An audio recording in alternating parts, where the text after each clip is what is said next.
One of the most difficult aspects of being in a neurodiverse ASD marriage is that if you haven't ever lived it, it's really almost impossible to understand.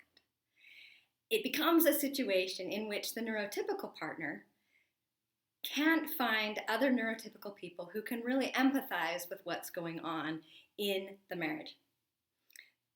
As we all know, there are always people around us who want to offer advice. But the advice that our good friends have about how to manage any marriage difficulties we might be facing don't apply if our good friends aren't also in neurodiverse marriages. What they're experiencing in their marriages is so much different than what a neurotypical person in a neurodiverse marriage will experience that nothing they say really is going to stick or fail.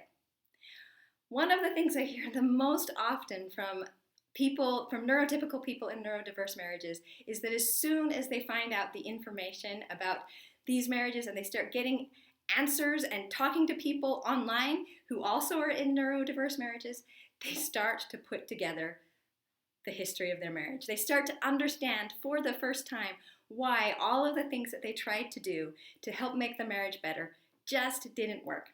All that advice they were given by friends, and all that advice they were given by marriage counselors.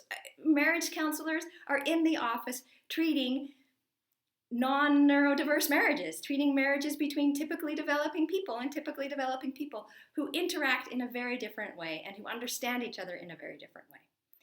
And since none of that applies, these individuals who have been in neurodiverse ASD marriages haven't had anyone who's understood until they get to a place where they find connection with other people who've lived the same thing that they've lived.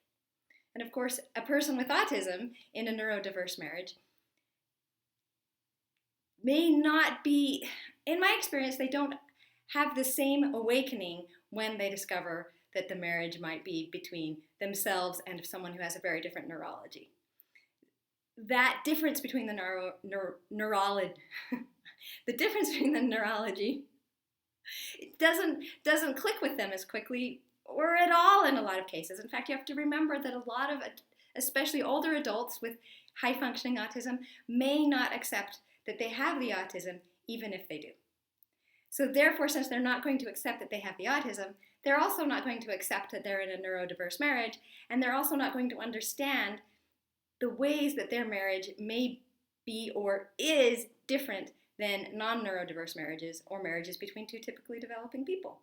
Because if you're not typically developing and you have a hard time understanding the typically developing perspective, then how could you understand what a typically developing marriage, a marriage would be like between two typically developing people? It's outside of their comprehension. They're not jiving with what their neurotypical partners are saying about the marriage experiences.